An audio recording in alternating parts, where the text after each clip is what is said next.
നമസ്കാരം. തൃശ്ശൂർ ലോക്സഭാ മണ്ഡലത്തിൽ ഇലക്ഷൻ്റെ പ്രചരണം തകർത്ത മുന്നേറുകയാണ്.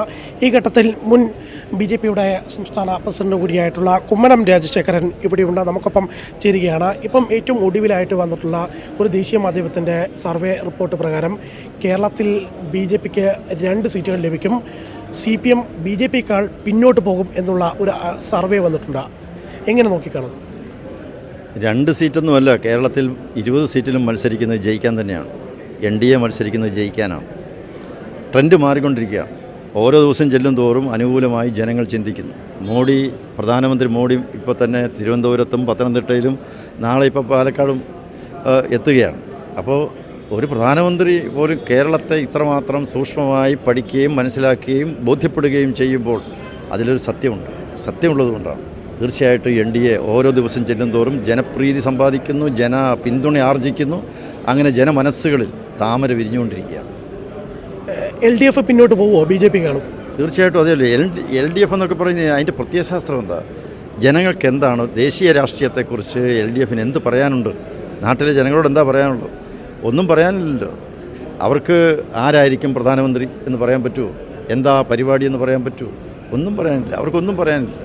അവരാകെ ഇപ്പോൾ പറയാൻ പോകുന്ന ഈ പിണറായി വിജയൻ സർക്കാർ ചെയ്ത കുറേ കാര്യങ്ങൾ, അതും ജനപ്രിയമായ ജനങ്ങൾക്ക് പ്രയോജനം ചെയ്യുന്ന ഒരു കാര്യവും ഒരു നേട്ടമെന്നുള്ള നിലയ്ക്ക് പറയാനുമില്ല. ഇവിടെ കടക്കണിയിൽപ്പെട്ട് കേരളം അങ്ങനെ ഏതവസരത്തിലും ഒരു സാമ്പത്തിക ദുരന്തത്തിലേക്ക് പോയിക്കൊണ്ടിരിക്കുകയാണ്. അതിനെക്കുറിച്ചല്ല ഇവിടെ ചർച്ച ചെയ്യപ്പെടേണ്ടത് അതുതന്നെയാണ്. മറ്റ് സംസ്ഥാനങ്ങൾക്കൊന്നും ഇല്ലാത്ത വിധത്തിലുള്ള കടക്കെണിയിൽ കുരുങ്ങി ശ്വാസം ഏതവസരത്തിൽ നിലച്ചു പോകാം എന്നുള്ളൊരവസ്ഥയിൽ നിൽക്കുന്ന കേരളം എങ്ങനെയാണ് ഇനി മുന്നോട്ടേക്ക് പോകേണ്ടത് എന്നുള്ളതിനെക്കുറിച്ച് വിധിയെഴുതാനാണ് ഈ തെരഞ്ഞെടുപ്പ്. അവർക്ക് പറയാൻ പറ്റൂ. കാർഷികം, വാണിജ്യം, വ്യാപാരം, വ്യവസായം, വിദ്യാഭ്യാസം, ഏത് രംഗത്താണ് എന്ത് നേട്ടമാണ് ഉണ്ടായത്? ഉള്ള കുട്ടികളും യുവാക്കളും ഒക്കെ നാട് വിട്ടു പോയിക്കൊണ്ടിരിക്കുകയാണ്. എന്താണ് ഇവിടെ കൃഷി വല്ലതും ഉണ്ടോ? ഇവിടെ വല്ല കൃഷിയും അത് ഒരു വ്യവസായം പോലും ഈ കേരളത്തിൽ തുടങ്ങുന്നുണ്ട്. ഇതൊക്കെയാണ് ഇവിടെ ചർച്ച ചെയ്യപ്പെടുന്ന വിഷയം. NDA ഭരിക്കുന്ന സംസ്ഥാനങ്ങളുണ്ട്, അവിടെ കാർഷിക രംഗത്ത് വലിയ കുതിച്ചുചാട്ടമാണ്. സാമ്പത്തിക രംഗത്ത് അവിടെ വ്യവസായങ്ങൾ വന്നുകൊണ്ടിരിക്കുന്നു. ഗുജറാത്തിലൊക്കെ എത്രയെത്ര വ്യവസായങ്ങളാണ് വന്നുകൊണ്ടിരിക്കുന്നു. ഓരോന്നിനും ഓരോ മാസവും തറക്കല്ലിടുകയാണ് പുതിയ വലിയ പദ്ധതികൾ. അപ്പോൾ കേരളത്തിൽ ഒരു വലിയ തകർച്ച സംഭവിച്ചു കഴിഞ്ഞിരിക്കുന്നു. അതുകൊണ്ട് മാറ്റം വേണം, പരിവർത്തനം വേണം, ഉയർച്ച വേണം, വികസനം വേണം. ജനങ്ങൾ ആഗ്രഹിക്കുകയാണ്. അത് ആരിൽ മുന്നോട്ടേക്ക് കൊണ്ടുവന്നാലും അത് നരേന്ദ്രമോദിയിൽ കൂടിയേ സാധിക്കൂ. വളരെ പ്രധാനപ്പെട്ട മറ്റൊരു കാര്യം എന്ന് പറയുന്നത് ഈ LDFൻ്റെ സ്ഥാനാർത്ഥികളിൽ പ്രത്യേകിച്ച് CPMൻ്റെ സ്ഥാനാർത്ഥികൾ പോലും പിണറായി വിജയൻ്റെ മുഖം അവരുടെ പോസ്റ്ററുകളിലോ ഫ്ലെക്സുകളിലോ എവിടെയും വെക്കാൻ വേണ്ടി ധൈര്യപ്പെടുന്നില്ല. മുൻകാലങ്ങളിലെല്ലാം പിണറായി വിജയനെ അവരുടെ സ്ഥാനാർത്ഥിക്കൊപ്പം ഫ്ലെക്സുകളിൽ വെക്കുന്ന ഒരു ശീലമുണ്ടായിരുന്നു. ഇത്തവണ അങ്ങനെ ചെയ്യാത്തത് പിണറായി വിജയൻ്റെ പടം വെച്ചാൽ തൂക്കുമെന്ന് ഉറപ്പായതുകൊണ്ടാണ്. അല്ല, എന്തുകൊണ്ടാണത് വെക്കാത്തത്? അവരുടെ ഇടയിൽ ജനപ്രിയനായ നേതാവില്ലാത്തതുകൊണ്ടാണ്. ജനങ്ങളെ ദ്രോഹിക്കുന്ന, ജനങ്ങൾക്ക് കണ്ണെടുത്ത് കണ്ടുകൂടാത്ത ആളുകളാണ് അവരുടെ നേതാക്കന്മാർ. അതുകൊണ്ട് ജനങ്ങളുടെ മുമ്പിൽ അവതരിപ്പിക്കാൻ പറ്റുന്ന ഒരു നേതാവില്ല. അവർക്ക് ഒരു സ്വീകാര്യമായൊരു മുഖമില്ല. അതൊരു വലിയ പ്രതിസന്ധിയാണ്. ആ പ്രതിസന്ധി അതിജീവിക്കാനും അതിനെ കടന്ന് മുന്നോട്ടേക്ക് വരാനും അവർക്ക് കഴിയുന്നില്ല. അത് അവർക്ക് സംഭവിച്ചു പോയ വലിയൊരു ജീർണതയുടെ, പാപ്പരത്വത്തിൻ്റെ, തകർച്ചയുടെ, അധപ്പതനത്തിൻ്റെ ലക്ഷണമാണ്. അത് പ്രത്യയശാസ്ത്രത്തിന് സംഭവിച്ചു, അവരുടെ നയപരിപാടികൾക്ക് സംഭവിച്ചു, അവരുടെ സമീപനത്തിന് സംഭവിച്ചു, കാഴ്ചപ്പാടിന് സംഭവിച്ചു, വീക്ഷണത്തിന് സംഭവിച്ചു. എല്ലാത്തിലും ഈ ഒരു വലിയ തകർച്ച സംഭവിച്ചിട്ടുണ്ട്, ഒരു മൂല്യച്യുതി സംഭവിച്ചിട്ടുണ്ട്. അതിന്ന് പ്രകടമാണ്. അതുകൊണ്ട് ജനങ്ങളെ എങ്ങനെ സമീപിക്കണം, ജനങ്ങളോട് എന്ത് സംസാരിക്കണം, ജനങ്ങളെ ഏത് നിലയിലേക്ക് ഉയർത്തിക്കൊണ്ട് പോകണം എന്നുള്ളതിനെക്കുറിച്ചൊന്നും ഒരു തരത്തിലും അവർക്കൊരു തീരുമാനമില്ല. അതായത് പിണറായി വിജയൻ്റെ ഫോട്ടോ വെച്ച് കഴിഞ്ഞാൽ ചുരുക്കത്തിൽ പറഞ്ഞാൽ തോക്കുന്ന ഉറപ്പുള്ളത് കൊണ്ടാണ്. തീർച്ചയായിട്ടും അദ്ദേഹത്തെ 2 മീറ്റിങ്ങിൽ ഇവിടെ കൊണ്ടുവന്ന് പ്രസംഗിപ്പിച്ചാൽ മതി. പ്രസംഗിപ്പിച്ചാൽ ബാക്കി കാര്യം NDAക്ക് ഗുണമേ ഉള്ളൂ. അദ്ദേഹം അങ്ങനെയാണല്ലോ സംസാരിക്കുന്നത്. ഇപ്പോൾ EP ജയരാജൻ പറഞ്ഞതിന് നേരെ ഘടകവിരുദ്ധമായിട്ടാണ് പിണറായി വിജയൻ പറയുന്നത്.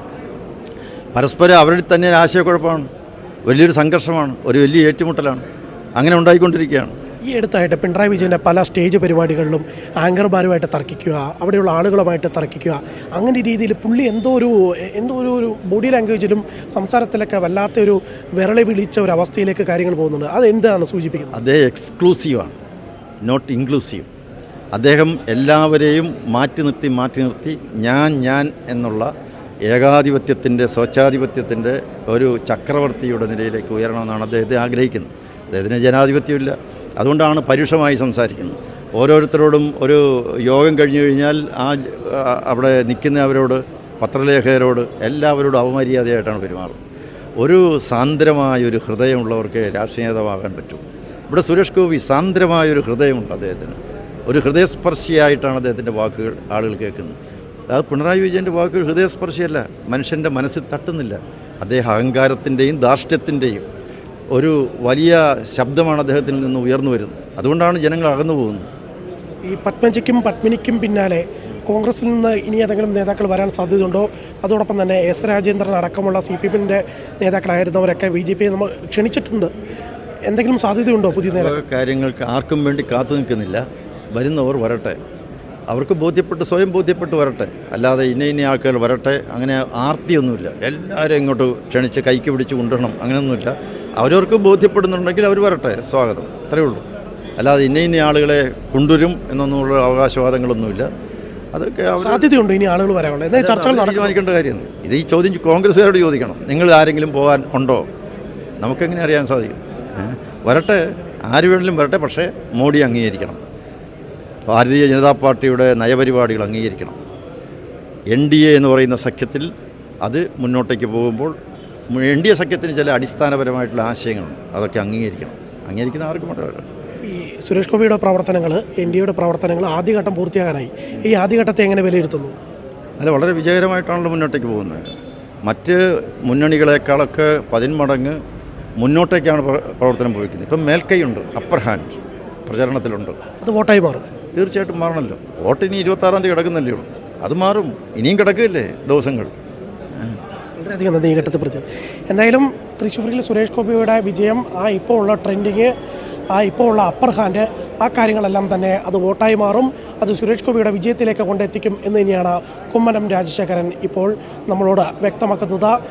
സുരേഷ് ഗോപിയുടെ പര്യടനം ഓരോ ദിവസവും അത് കൃത്യമായി തന്നെ പ്ലാൻ ചെയ്തുകൊണ്ട് ഓരോ റോഡ് ഷോയിലും കൂടുതൽ ആളുകളെ പങ്കെടുപ്പിച്ചുകൊണ്ട് ഓരോ മണ്ഡലങ്ങളിലും പ്രത്യേകം അതിനുവേണ്ടി സമിതികൾ തയ്യാറാക്കിക്കൊണ്ട് കൂടുതൽ ആളുകളിലേക്ക് കാര്യങ്ങൾ എത്തിച്ചുകൊണ്ട് കൂടുതൽ ആളുകളെ നേരിൽ കണ്ടുകൊണ്ട് ഒപ്പം തന്നെ BJPയുമായി ബന്ധമില്ലാത്തവർ, മറ്റ് രാഷ്ട്രീയ പാർട്ടികളിൽ ഉള്ളവർ, ഇങ്ങനെയുള്ളവരെല്ലാം തന്നെ പ്രത്യേകമായി പോയി കണ്ടുകൊണ്ട് സമുദായ നേതാക്കളെ പോയി കണ്ടുകൊണ്ട് അങ്ങനെ എല്ലാ തരത്തിലും സുരേഷ് ഗോപി തൃശ്ശൂരിൻ്റെ ഹൃദയം കീഴടക്കിക്കൊണ്ട് തന്നെ മുന്നോട്ട് പോവുകയാണ്. എന്തായാലും BJPയുടെ NDAയുടെ തെരഞ്ഞെടുപ്പ് കമ്മിറ്റി ഓഫീസിൻ്റെ ഉദ്ഘാടനവും ഈ തൃശ്ശൂരിൽ പൂർത്തിയായിരിക്കുകയാണ്.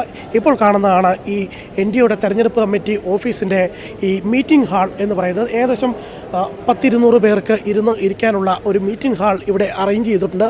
മാത്രമല്ല ഈ മീറ്റിംഗ് ഹാളിന് ഒപ്പം തന്നെ വിവിധ സംഘടനകൾക്കും വിവിധ ആളുകൾക്കുമുള്ള പ്രത്യേകമായിട്ടുള്ള റൂമുകൾ, മീറ്റിംഗ് റൂമുകളെല്ലാം തന്നെ അറേഞ്ച് ചെയ്തിട്ടുണ്ട്. വളരെ വിശാലമായിട്ടുള്ള ഒരു തെരഞ്ഞെടുപ്പ് കമ്മിറ്റി ഓഫീസ് തന്നെയാണ് എന്തായാലും NDA തൃശ്ശൂർ ലോക്സഭാ മണ്ഡലത്തിൽ ഒരുക്കിയിരിക്കുന്നത്. ആ ഒരുക്കിയിരിക്കുന്നത് വലിയൊരു കാഴ്ചപ്പാടിൻ്റെ ഭാഗമായിട്ടാണ്. വിജയം എന്നുള്ളത് തന്നെയാണ് ഇപ്പോൾ പ്രധാനമായിട്ടും മുന്നോട്ട് വെക്കുന്നത്. അതിൻ്റെ അകത്ത് ഏറ്റവും പ്രധാനപ്പെട്ടതായി BJP കണക്കാക്കുന്നത് കഴിഞ്ഞ തവണ ലഭിച്ചിരിക്കുന്ന 2,94,000 വോട്ട്, അതിനോടൊപ്പം തന്നെ BJP നേരിട്ട് തന്നെ ചേർത്തിട്ടുള്ള ഏകദേശം 65,000-ന് മുകളിൽ വരുന്ന വോട്ട്, ഒപ്പം തന്നെ സുരേഷ് ഗോപിക്ക് നേരിട്ട് അദ്ദേഹത്തിൻ്റെ വ്യക്തിപ്രഭാവത്തിൽ ലഭിക്കാൻ പോകുന്ന വോട്ട്, ഇതെല്ലാം തന്നെ ചേർത്ത് വെച്ച് കഴിഞ്ഞാൽ കൃത്യമായി ഇവിടെ മേൽക്കൈ നേടിയിട്ടുണ്ട്. ഏറ്റവും ചുരുങ്ങിയത് 10,000 വോട്ടിൻ്റെയെങ്കിലും ഭൂരിപക്ഷത്തിൽ ജയിക്കാൻ സാധിക്കും എന്നുള്ളതാണ് BJPയും NDAയും കണക്ക് കൂട്ടുന്നത്. തൃശ്ശൂരിൽ നിന്നും അർജുൻ സി.